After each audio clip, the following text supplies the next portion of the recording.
Hello students, नमस्ते everybody. कल हमने नाउन क्लोजेस में हमने पढ़ा था कि नाउन क्लोज को हम यूज करते हैं सब्जेक्ट वर्ब के सब्जेक्ट के रूप में, ट्रांजिटिव वर्ब के ऑब्जेक्ट के रूप में और सब्जेक्ट कॉम्प्लीमेंट के रूप में, और वो भी बी टाइप वर्ब के लिए। तो ये हमने पढ़ लिया।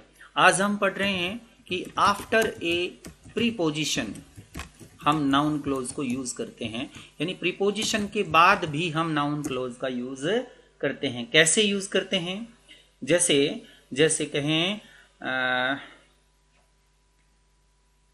सी लिसनड टू एक सेंटेंस, और दूसरा सेंटेंस है आई सेड। ये दो सेंटेंस है आपके सामने, और दो ही इसमें फाइनाइट वर्ब है, क्लियर, लिसन और सेड। इसका मतलब दो क्लाजेज है। इन दो क्लाजेज को अपने कनेक्टिव के माध्यम से जोड़ना है। तो कैसे जोड़ेंगे? सी लिसनड, अब टू, सी लिसन टू। अब ये तो हो गया, टू क्या है? प्रीपोजिशन है। टू क्या चीज है? प्रीपोजिशन है। तो इसलिए प्रीपोजिशन के साथ हमें क्या जोड़ना है? ऑब्जेक्ट जोड़ना है। प्रीपोजिशन के साथ ऑब्जेक्ट जोड़ना है। तो कैसे जोड़ेंगे? What I said, what I said. See listen to what I said. तो ये प्रीपोजिशन का ऑब्जेक्ट हो गया ना। तो ये हो गया प्रीपोजिशन का ऑब्जेक्ट। तो see listen to what I said. तो टू व्हाट आई सेड जो है वो क्या है? टू व्हाट आई सेड जो है, टू के बाद में नाउन क्लास है। उसके बाद देखिए, ही इंक्वायर्ड अबाउट। अब ये देखिए, ही इंक्वायर्ड अबाउट। अब अगला सेंटेंस है the bus was going. The bus was going. He inquired about the bus was going. अब देखिए, हमें क्या करना है कि बस कहाँ जा रही है उसके बारे में उसने पूछा। तो हम क्या करते हैं? अबाउट एक प्रीपोजिशन है, इस प्रीपोजिशन के बाद में अपने को नाउन क्लास लगाना है। तो क्या लिखेंगे? He inquired about. अब ये आ जाएगा where the bus was going. Bus कहाँ जा रही थी इसके बारे में उसने पता लगाया। तो ये जो क्लास है वो कौन सा क्लास है? वो है नाउन क्लास। ओके, तो इस तरीके से अपने नाउन क्लास का प्रयोग करते हैं। देखिए, प्रीपोजिशन के बाद याद रखना है, प्रीपोजिशन के बाद हम दैट क्लास का यूज नहीं कर सकते। यानी दैट क्लास जो है, that class is not used after preposition.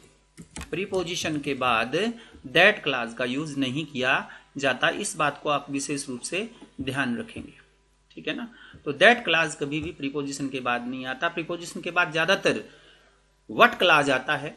What, where, who, इस तरीके के, हुम, इस तरीके के जो मतलब प्रोनाउंस जो हैं, जिसको अपने कहते हैं इंटरोगेटिव प्रोनाउंस जो हैं, वो आते हैं। ओके, तो प्रीपोजिशन के बाद भी अपने क्या करते हैं? नाउन क्लोज का प्रयोग करते हैं। अब अपने बात करते हैं अगली कि in apposition to A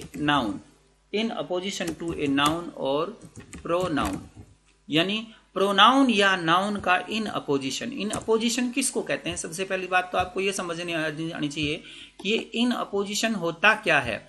in opposition जो है वो ये होता है कि पहला नाउन है, उसी की व्याख्या ही नाउन होती है, या किसी प्रोनाउन की आगे व्याख्या कर दी जाए तुरंत बाद। इन अपोजिशन मतलब पास में ही उसकी व्याख्या कर दी जाए। जैसे मैं ये कहूं, राम योर ब्रदर। अब क्या हुआ? राम जो है वो भी नाउन है, और योर ब्रदर जो है वो भी नाउन है। तो राम कौन है? योर ब्रदर है। तो ये दोनों क्या हुए? इन अपोजिशन हुए। तो ये भी नाउन है और ये भी नाउन है। तो ये क्या हुआ? इन अपोजिशन हुआ। तो राम के बारे में बता रहे कि राम है कौन? योर ब्रदर है। तो इस तरीके से भी अपने क्या करते हैं? इन अपोजिशन के रूप में भी नाउन क्लोज का यूज करते हैं। कैसे करते हैं? जैसे ही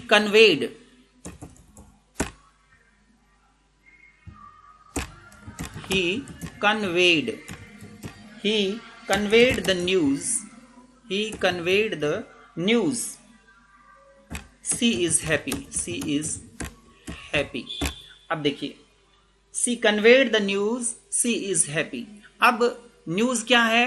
she is happy, ये न्यूज है, न्यूज ये है ना, तो she is happy जो है न्यूज के तुरंत बाद आना चाहिए, तो he conveyed the news, he conveyed the news। अब हमें क्लास को जोड़ने के लिए दैट लगा देंगे, दैट शी इज हैप्पी, कि वो खुश है। तो ये न्यूज जो है, न्यूज भी नाउन है, और इधर देखिए that she is a happy, ये एक न्यूज है। तो न्यूज के तुरंत बाद वो न्यूज आ रही है, इसका मतलब क्या है? ये इन अपोजिशन केस के अंदर नाउन का यूज किया जाता है। जैसे एक एग्जाम्पल और देखिए, you should not forget, you should not forget this, आपको ये नहीं भूलना चाहिए, God is omni potent, God जो है वो ओमनी पोटेंट है, you should not forget this, God is omni potent. अब देखिए, अब हम क्या कर रहे हैं कि आपको ये बात नहीं भूलनी चाहिए। तो कौन सी बात नहीं भूलनी चाहिए? कि भगवान सर्वशक्तिमान है, ये बात नहीं भूलनी चाहिए। तो अपने को क्या करना है? You should not forget this. अब दिस क्या चीज है? एक प्रोनाउन है, दिस एक प्रोनाउन है, और इसी प्रोनाउन के बाद में हम लिख रहे हैं दैट गॉड इज ओमनीपोटेंट, कि भगवान सर्वशक्तिमान है।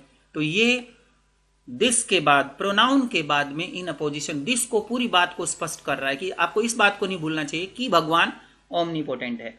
तो इस तरीके से हमने क्या किया, उसको भी पूरा का पूरा, यानी इन अपोजिशन केस के अंदर इसको पूरा डाल दिया है।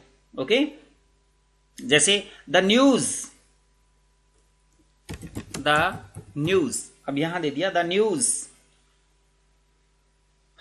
अब द न्यूज के बाद द न्यूज, अब इस तरीके से दे दिया, और दूसरा सेंटेंस दे दिया है she is dead, she is dead as a shock.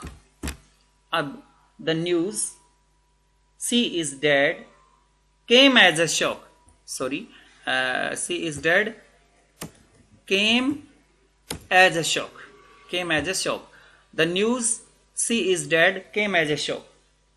तो अपने क्या करेंगे? द न्यूज, अब यहां कई बार आपको रिक्त स्थान पूछ लिया जाता है, तो द न्यूज दैट, यहां पर दैट लगाएंगे, she is dead came as a shock. अब देखिए यहां पर क्या है? दैट क्लास है, द न्यूज के बाद दैट शी इज डेड, ये क्या है? नाउन क्लास है, जो कि क्या हो रहा है? इन अपोजिशन केस के अंदर यूज किया जा रहा है। तो इस तरीके से अपने नाउन क्लास को इन अपोजिशन में भी यूज करते हैं, ठीक है ना। तो इन अपोजिशन केस में भी नाउन क्लास का प्रयोग किया जाता है। आगे हम अगर बात करें दैट क्लास की, तो दैट क्लास की जब हम बात करते हैं तो दैट क्लास बड़ा विस्तृत है। दैट क्लास बहुत ज्यादा विस्तृत है, लेकिन फिर भी हम बात करते हैं। दैट क्लास कुछ एडजेक्टिव्स के बाद यूज किया जाता है, यानी दैट क्लास जो होता है, जो is used after some certain adjectives, कुछ एडजेक्टिव्स होते हैं उनके बाद इसका यूज किया जाता है। ये एडजेक्टिव कौन से होते हैं? अफ्रेड, अफ्रेड, अफ्रेड के बाद दैट लगा सकते हैं। और कहां दैट लगा सकते हैं?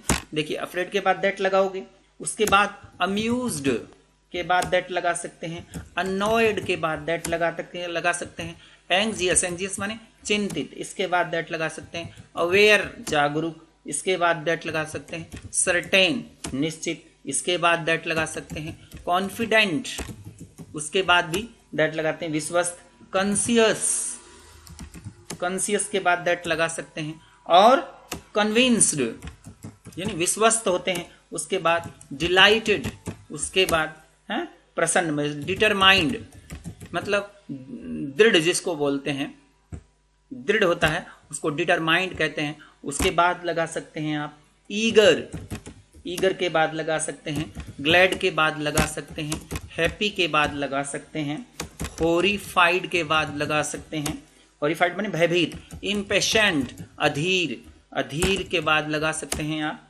और प्लीज्ड मतलब खुश जिसको बोलते हैं, जिसको है इसके इसी तरीके से प्राउड घमंड जिसको बोलते हैं, सॉरी दुख है, श्योर इसके बाद सरप्राइज्ड आश्चर्यचकित होना है, विलिंग, विलिंग।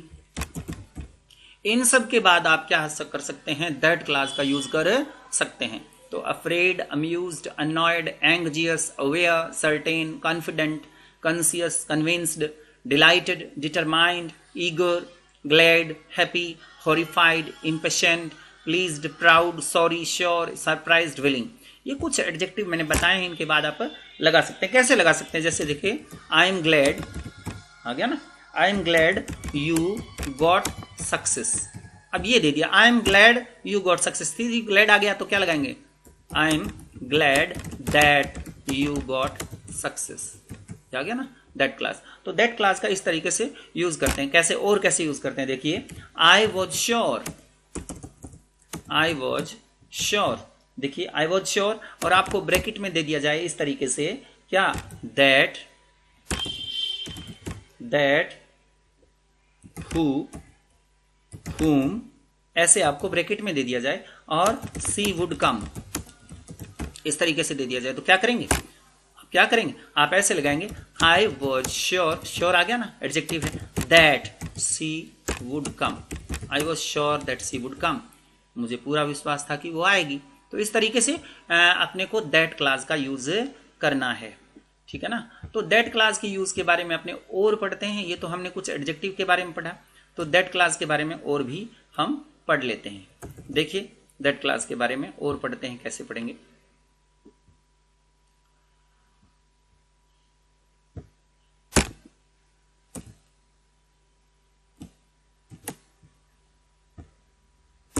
तो ये हम पढ़ रहे थे दैट क्लास के बारे में।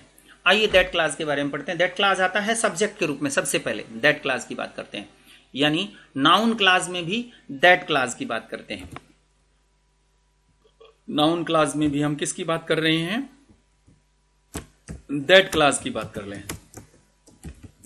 हैं। दैट के बाद कोई ना कोई क्लास आए वो दैट क्लास है, आपको कंफ्यूज नहीं होना है। दैट क्लास किसे कहते हैं, यानी नाउन के बाद सबसे पहली बात अपने करते हैं सब्जेक्ट के रूप में कैसे यूज करते हैं, as a subject, as a subject अपने सब्जेक्ट के रूप में दैट क्लास यूज करते हैं। जैसे देखिए he will tell a lie, tell a lie वो झूठ बोलेगा, ठीक है ना, पहला सेंटेंस। दूसरा सेंटेंस है it is known to all, ये बात सबको पता है, ये बात सबको पता है कि वो झूठ बोलेगा। It is known to all, वह झूठ बोलेगा, ये बात सबको पता है। तो अपने क्या है, ही विल टेल ए लाई, इसको हमें क्या करना है, सब्जेक्ट बनाना है। और किसका बनाना है, आगे वाले का सब्जेक्ट हटाना है, इट को हमें हटा देना है। इसकी जगह पर, सब्जेक्ट की जगह पर अपने नाउन क्लोज फिट कर देना है। क्या बात पता है कि ही विल टेल अ लाई। अब इससे पहले हमें क्या लगाना है, इससे पहले हमें दैट लगाना है। इससे पहले हमें क्या लगाना है, that, that he will tell a lie, ठीक है ना। इससे पहले हमने दैट लगा दिया और इट को हटा दिया, is known to all, that he will tell a lie is known to all. तो ये that he will tell a lie क्या हुआ, सबऑर्डिनेट क्लास हो गया और साथ में नाउन क्लास भी हो गया। क्यों हो गया, क्योंकि ये एक सब्जेक्ट के रूप में काम आ रहा है। ओके, ये आपने बात बताई कि दैट क्लास जो है वो सब्जेक्ट के रूप में काम आता है। दूसरी बात, दैट क्लास जो होता है वो डायरेक्ट ऑब्जेक्ट के रूप में काम आता है। डायरेक्ट ऑब्जेक्ट और इनडायरेक्ट ऑब्जेक्ट, दो ऑब्जेक्ट होते हैं। डायरेक्ट ऑब्जेक्ट किसी वस्तु का नाम होता है या निर्जीव वस्तु का नाम होता है, या यूं कहें कि डायरेक्ट ऑब्जेक्ट जो होता है वो डायरेक्ट ऑब्जेक्ट जो होता है वो किसी वस्तु का नाम होता है, निर्जीव होता है या फैक्ट होता है, ठीक है ना।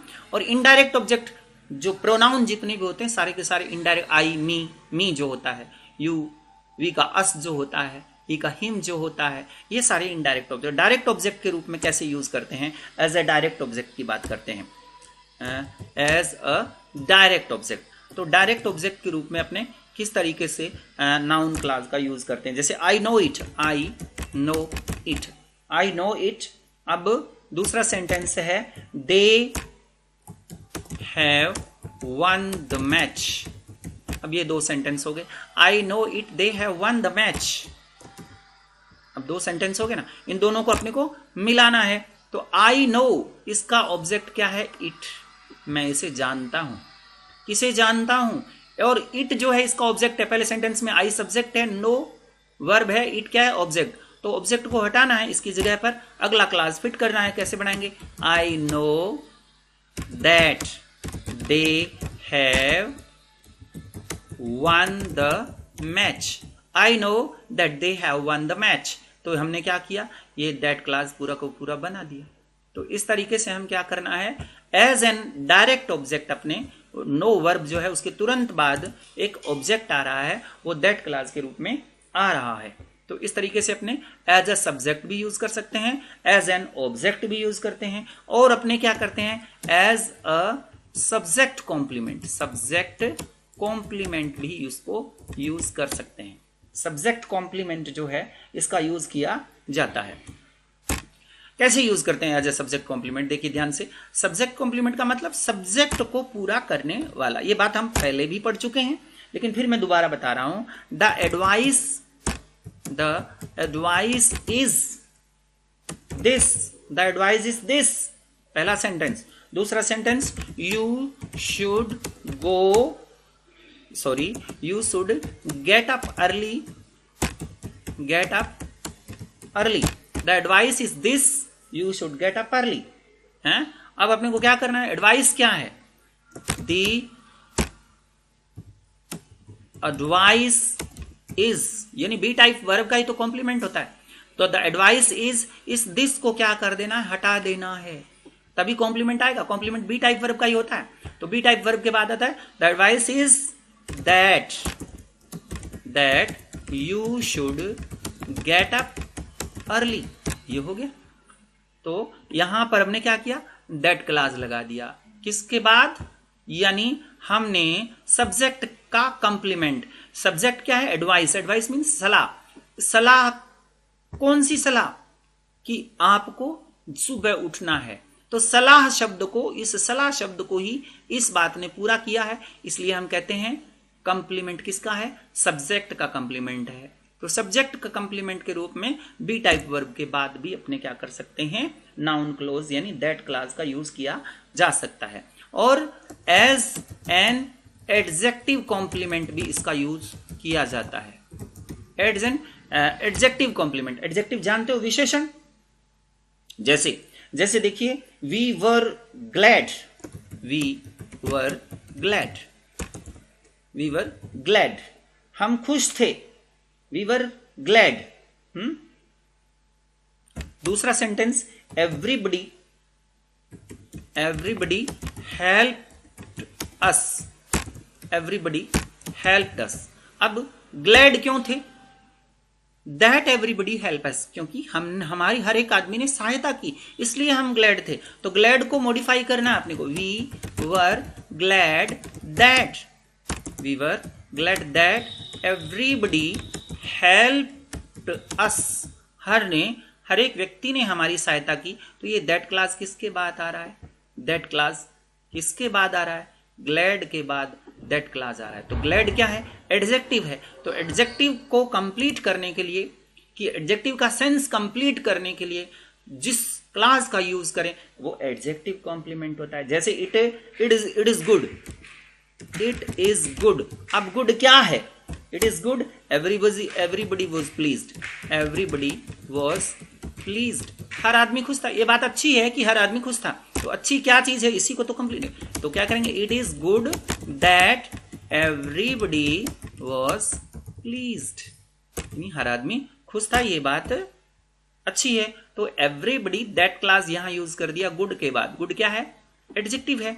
तो एडजेक्टिव कॉम्प्लीमेंट के रूप में भी अपने किसका यूज करते हैं, दैट क्लास का यूज करते हैं। तो ये बात आपको विशेष रूप से ध्यान रखनी है कि दैट क्लास का यूज हम कहाँ करते हैं।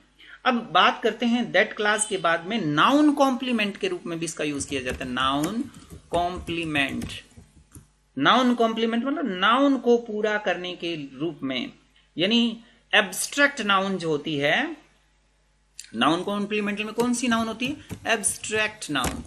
एब्स्ट्रैक्ट नाउन, आप मेरा वीडियो देखें, उसके अंदर एब्स्ट्रैक्ट नाउन बताया हुआ है कि किसको एब्स्ट्रैक्ट नाउन कहते हैं, भाववाचक संज्ञा जिसको बोलते हैं। यहां भी बता देता हूं, जैसे स्वीटनेस, मिठास, ओल्डहुड, बुढ़ापा। ये क्या है, जिसको छुआ नहीं जा सकता, जिसको गिना नहीं जा सकता, दैट इज कॉल्ड एब्स्ट्रैक्टिव नाउन। तो एब्स्ट्रैक्ट नाउन जो होती है, वो नाउन जो होती है उसको कंप्लीट करने के लिए हमें क्या करना पड़ता है, हमें कॉम्प्लीमेंट यूज करना पड़ता है, नाउन कॉम्प्लीमेंट। जैसे जैसे जैसे देखिए द फियर, द फियर, अब देखिए फियर कौन सा, कौन सा fear, the fear that someone will beat him, the fear that someone will beat him is baseless। यानी ये डर कि कोई आदमी उसको पीट देगा, ये बेसलेस है। तो ये जो डर जो क्या है, ये फियर क्या चीज है, ये एब्स्ट्रैक्ट नाउन है। और इसी को पूरा करने के लिए हमने क्या किया, इस फियर को पूरा करने के लिए दैट समवन विल बीट, ये बीट हिम, ये क्या चीज है, ये इसका कॉम्प्लीमेंट है, नाउन का कॉम्प्लीमेंट है, नाउन के सेंस को पूरा किया है। कौन सा भय है, वो भय दैट क्लास से पूरा किया है। ओके, ऐसे ही अपने कहें the hope that we shall win is not fulfilled. अब ये देखिए द होप का मतलब आशा, उम्मीद। होप क्या चीज है, एब्स्ट्रैक्ट नाउन है। और इसी को पूरा करना है, कौन सी आशा, दैट ही विल विन या दैट ही शैल विन, ये जो क्या है, नाउन क्लोज है। इज नॉट फुलफिल्ड, वो पूरी नहीं हुई। अब ध्यान देना है कि ये उस आशा कौन सी, कि वो जीतेगा। फियर कौन सा, कि वो कोई उसे पीटेगा। ये फियर और होप दोनों ही क्या है, एब्स्ट्रैक्ट नाउन है। तो एब्स्ट्रैक्ट नाउन को पूरा करने के लिए हम क्या करते हैं, नाउन कॉम्प्लीमेंट के रूप में नाउन क्लास का यूज करते हैं। तो ये आपको बात विशेष रूप से ध्यान में रखनी है। अब ये तो हमने बात करी दैट क्लास की, ठीक है ना, ये तो हमने बात करी है दैट क्लास की। अब मैं दैट क्लास की बात नहीं कर रहा हूं, मैं दैट क्लास के रूप में WH क्लास की बात कर रहा हूं। WH क्लासेस का मतलब क्या है, ऐसे क्लासेस जिसमें WH वर्ड का यूज किया जाए। WH वर्ड कोई सा भी हो सकता है, व्हाट हो सकता है, व्हेन हो सकता है, हु हो सकता है। ये वर्ड हो सकते हैं व्हाट, व्हेन, हु, है। तो ये जो व्हाट, व्हेन, हु, इनका जब यूज किया जाता है तो वो WH क्लास बन जाएगा, है। तो वो प्रश्नवाचक जो वाक्य होते हैं, जो इंटरोगेटिव सेंटेंसेस होते हैं, उनके साथ उसको जोड़ा जाता है। लेकिन बात ये याद रखनी है कि हम क्या करते हैं, इंटेरोगेशन को हटाते हैं। इंटेरोगेटिव जो नेस उनकी होती है उनको हटाते हैं। जैसे I never believed it, what did you tell her. अब यहां देखिए क्वेश्चन मार्क लगा हुआ, what did you tell her, question. I never believed it, what did you tell her. तो हमें सबसे पहले आपको इट को हटाना पड़ेगा, क्योंकि आई नेवर बिलीव्ड इट यानी ऑब्जेक्ट के रूप में इसको यूज करना है अगले वाले क्लास को। इसमें व्हाट लगा हुआ है अपने इसके अंदर, देखिए क्योंकि इसको क्वेश्चन में हटाना है तो डिड को हटाएंगे। और जब भी हम डिड हटाएंगे, ध्यान रखना है, जब भी हम डिड हटाएंगे तो इसमें देखेंगे वर्ब क्या है, टेल, और इसकी हम सेकंड फॉर्म कर देंगे, ठीक है ना। जब भी हम डिड हटाएंगे तो इसकी सेकंड फॉर्म कर देंगे, और तीसरी बात क्वेश्चन मार्क भी हटा देंगे, ठीक है ना। तो कैसे बनाएंगे अपने, देखिए आई never believed what you told her, ऐसे बनाएंगे, व्हाट यू टोल्ड हर, ठीक है ना। हमने क्या किया, टेल को टोल्ड में बदल दिया, डिड को दिया हटा और व्हाट से इसको जोड़ दिया, तो ये बन गया व्हाट यू टोल्ड हर। तो ये क्या बन गया, WH क्लॉज, जो कि नाउन के रूप में काम आया है, ऑब्जेक्ट के, वर्ब के ऑब्जेक्ट के रूप में काम आ रहा है। ओके, नेक्स्ट है मे आई नो इट, क्या मैं इसे जान सकता हूं, मे आई नो इट है। When can I go home, when can I go home, when can I go home, ठीक है ना। अब यहां देखिए when can I go home, ये क्वेश्चन मार्क है, may I know it, may I know it, ठीक है ना। तो वैसे तो मे आई नो इट क्या है, क्वेश्चन मार्क में ही है, ये भी क्वेश्चन मार्क ही होना चाहिए, है, ये भी क्वेश्चन मार्क ही होना चाहिए। May I know it, when can I go home, दोनों क्वेश्चन मार्क है, लेकिन हमें क्या करना है, क्वेश्चन मार्क में पहले वाला क्वेश्चन मार्क में है तो आगे पूरा सेंटेंस ही क्वेश्चन मार्क में आएगा, और पहले वाला अगर पॉजिटिव है तो पूरा पॉजिटिव रहेगा, है। लेकिन याद रखने वाली बात है कि व्हेन के बाद अपने क्वेश्चन मार्क वाला जो तरीका है वो हटा देंगे। जैसे मे आई नो इट को हमें यहां से हटा देना है, इट यहां से हट जाएगा और यहां पर क्या आ जाएगा, when, may I know when. अब ये कैन आई लिखा हुआ है ना, कैन आई, कैन क्या है, इसमें फ्रेजल वर्ब है, जिसमें फ्रेजल वर्ब दी हुई है डिड को छोड़ करके, ध्यान दीजिए, डिड को छोड़ करके, डू को छोड़ करके, डज को छोड़ करके, यानी ये 3 वर्ब ऐसी है, मैं बता देता हूं आपको कि 3 वर्ब ऐसी है, इनको आपको छोड़ना पड़ेगा। कौन कौन सी, डू, डज और डिड, डू डज और डिड, डू डज और डिड ऐसी है, डिड को हटा करके सेकंड फॉर्म, डज को हटा करके एस एस लगा देंगे और डू को हटा करके कोई परिवर्तन नहीं करेंगे। ये 3 वर्ब ऐसी है जिसको आपको हटाना ही पड़ेगा। May I know when, may I know when, अब ये कैन आई है ना, ये हो जाएगा I can go home, I can go home, when I can go home, may I know when I can go home. तो इस तरीके हो गया when I can go home. तो इस तरीके से आपको क्या करना है, कैन आई को आई कैन में चेंज कर दिया। आई डिड आई होता तो आई डिड बना देते, आई डिड नॉट, वो भी नोट वाला है, आई डू नॉट कर देते अगर डू नॉट होता तो, है, शैल होता तो आई शैल कर देते, ठीक है ना। तो इस तरीके से आपको ध्यान रखना कि may I know when I can go home. Okay, तो ये आपको ध्यान रखना है। ये वैसे पूरा का पूरा क्वेश्चन मार्क में है, तो यहाँ क्योंकि पहले वाला क्वेश्चन मार्क में, तो पूरा का पूरा क्वेश्चन मार्क में ही ये रहेगा। ओके, नेक्स्ट देखिए, आई डोंट नो इट और who is she, who is she, ये देखिए I don't know it, who is she. अब आप देखिए इसमें कैसे करेंगे, तो ऐसे करेंगे, आई डोंट नो, अब इट को हटा दीजिए यहां से, इट यहां से हट जाएगा, आई डोंट नो, अब आ जाएगा हु के बाद में, अब देखिए यहां भी फ्रेजल वो हेल्पिंग वर्ब वाली बात हो रही है ना, इज सी लगा हुआ है, तो अब इसको किस में कर देंगे, सी इज में कर देंगे, she is, I don't know who she is और फुल स्टॉप लग जाएगा। तो इस तरीके से ध्यान रखना है कि कहां आपने को क्या परिवर्तन करना है। तो WH क्लॉजेस को लेकर के आपको ध्यान में रखना है कि WH क्लॉजेस को लेकर के हमें पूरी सावधानी बरतनी है कि आगे वाला जो सेंटेंस है उसमें अगर डज आया है तो ES लगा देना है। जैसे मैं एक सेंटेंस का उदाहरण ले ही लेता हूं, आई नेवर बिलीव, मैं कभी विश्वास नहीं करता हूं, ही स्पीक्स, मैं कभी विश्वास नहीं करता हूं, what does he,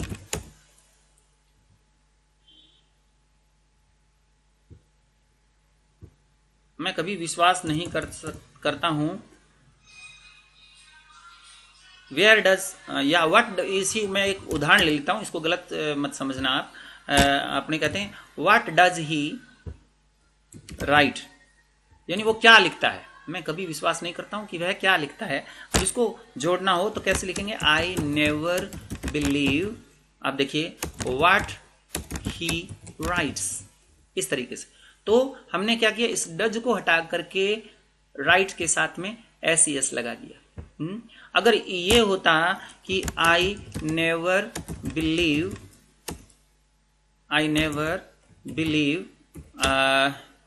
what do they right, इस तरीके से होता तो हम क्या करते, I never believe what they right.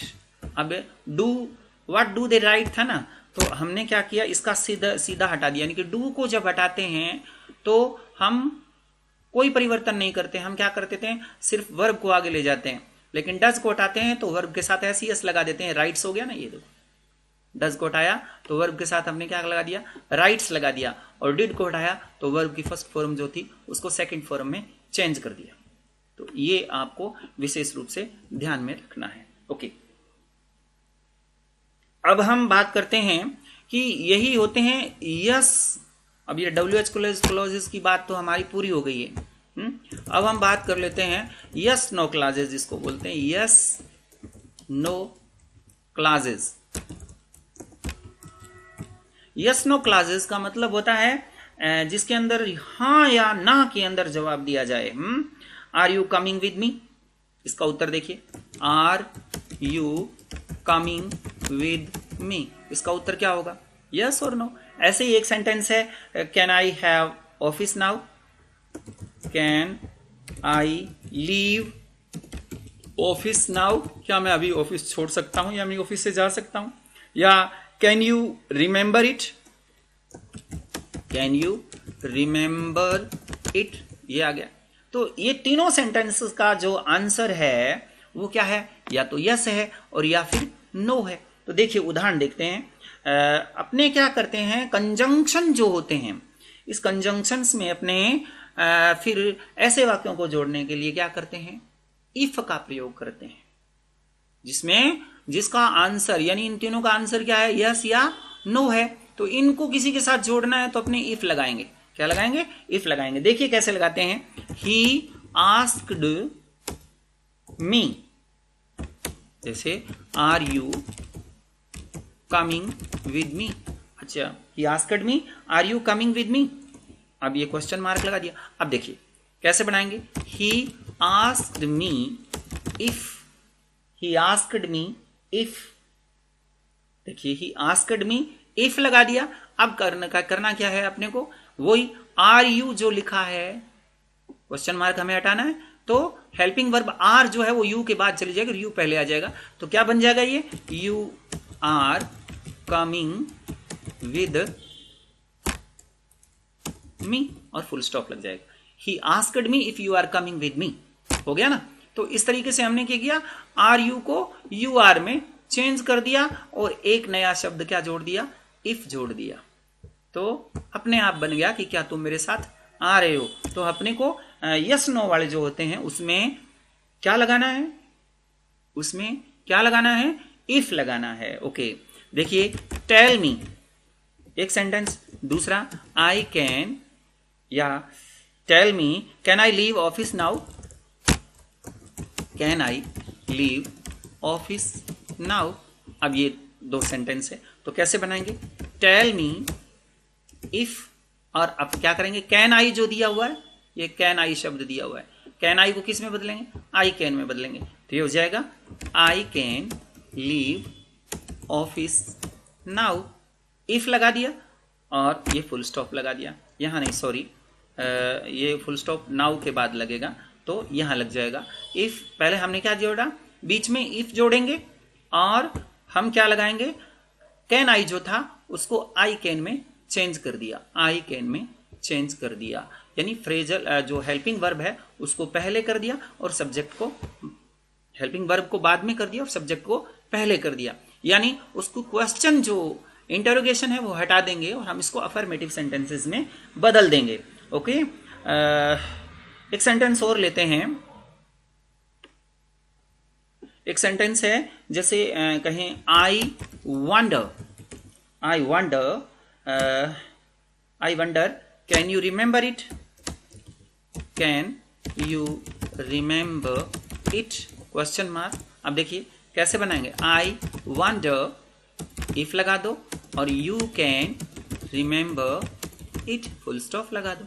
तो कैन यू को किस में बदल दिया, यू कैन में बदल दिया, और हमने इसको इफ से जोड़ दिया क्योंकि दूसरे सेंटेंस जिस क्लास को हम जोड़ रहे हैं वो यस नो क्लास है, ठीक है ना। तो इस तरीके से हम क्या करते हैं, इफ जोड़ करके यस नो क्लासेस वाले का प्रयोग करते हैं। लेकिन हम वेदर का प्रयोग भी कर सकते हैं, याद रखना है, वेदर का प्रयोग भी कर सकते हैं, लेकिन सब्जेक्ट के रूप में सामान्यतः वेदर का प्रयोग नहीं किया जाता। वेदर का यूज सब्जेक्ट के रूप में नहीं किया जा सकता, ठीक है ना। सब्जेक्ट की जगह पर वेदर मत लगाना भाई। आप इसके लिए वेदर लगा सकते हैं, जैसे कहें I don't know she is ill or not, C is ill or not, ये दिया है। और शब्द लगाया, वैसे भी और शब्द आ गया तो वेदर ही लगाएंगे, तो और आ गया तो यहां पर वेदर लगाएंगे। कैसे लगाएंगे, I don't know whether, WHETHER, whether, she is ill or not, ठीक है ना। इस तरीके से अपने को क्या करना है, वेदर का यूज करना है और सब्जेक्ट को छोड़ देना है। तो इस तरीके से आपको ध्यान रखना है कि अपने वेदर का यूज कैसे करेंगे नाउन क्लासेस में, और इफ का यूज कैसे करेंगे। ओके, ये हुआ हमारा नाउन क्लास के बारे में हमने बात करी। नाउन क्लास में एक और बात कर लेता हूं मैं चलते चलते। नाउन क्लासेस जो होते हैं वो विद इम्पेरेटिव भी होते हैं, इम्पेरेटिव्स भी होते हैं। इम्पेरेटिव किसको कहते हैं, जिसमें रिक्वेस्ट की गई हो, ऐसा सेंटेंस जिसमें रिक्वेस्ट की गई हो, ऐसा सेंटेंस जिसमें ऑर्डर दिया गया हो, प्रार्थना आदेश दिया गया हो, एडवाइस दिया गया हो, सलाह दी गई हो, डिमांड की गई हो, हैं, या यूं कहें सजेस्ट किया गया हो, या यूं कहें प्रोपोज किया गया हो, प्रस्ताव रखा गया हो, या ये कहें रिकमेंड किया गया हो, हैं, रिकमेंड किया गया हो, या अर्ज की गई हो, अर्ज का मतलब निवेदन किया गया हो। तो ऐसे जो सेंटेंसेस होते हैं उन सबको अपने क्या कहते हैं, इंपेरेटिव सेंटेंसेस कहते हैं। तो इंपेरेटिव सेंटेंसेस में भी क्या करते हैं, अपने दैट क्लास का यूज करते हैं। कैसे यूज करते हैं इंपेरेटिव सेंटेंस में, याद रखना है, दैट नाउन क्लास का प्रयोग होता है और ये वाक्य के ऑब्जेक्ट के रूप में प्रयोग होता है। कैसे, द स्टूडेंट्स, अब अर्ज्ड, द स्टूडेंट्स अर्ज्ड हो गया। The exam should be postponed, the exam should be postponed. Students ने अर्ज की कि एग्जाम पोस्टपोन्ड हो जाने चाहिए, तो ये अर्ज जो है वो वर्ब है, उसका ऑब्जेक्ट बना दीजिए। The students urged that the exam should be postponed, exam को पोस्टपोन्ड किया जाना चाहिए। तो इस तरीके से अपने क्या करते हैं, WH क्लॉजेस का प्रयोग भी करते हैं, यस नो क्लॉजेस का प्रयोग करते हैं, और यस नो क्लॉजेस को भी जोड़ते हैं नाउन क्लॉजेस से, WH क्लॉजेस को भी नाउन क्लॉजेस से जोड़ते हैं, और इंपेरेटिव को भी नाउन क्लॉजेस से जोड़ते हैं। और हमने पूरी अच्छी तरीके से पढ़ा कि नाउन क्लॉज जो है वो दैट क्लॉज से कैसे जोड़ते हैं। आप इसके क्वेश्चन आंसर का अभ्यास कीजिए, आपको अपने आप उत्तर मिलेंगे। अगर आप इस चैनल पर नए हैं तो सब्सक्राइब करना ना भूलें, अपने दोस्तों के साथ शेयर करें ताकि सबको फायदा मिले। Thank you very much.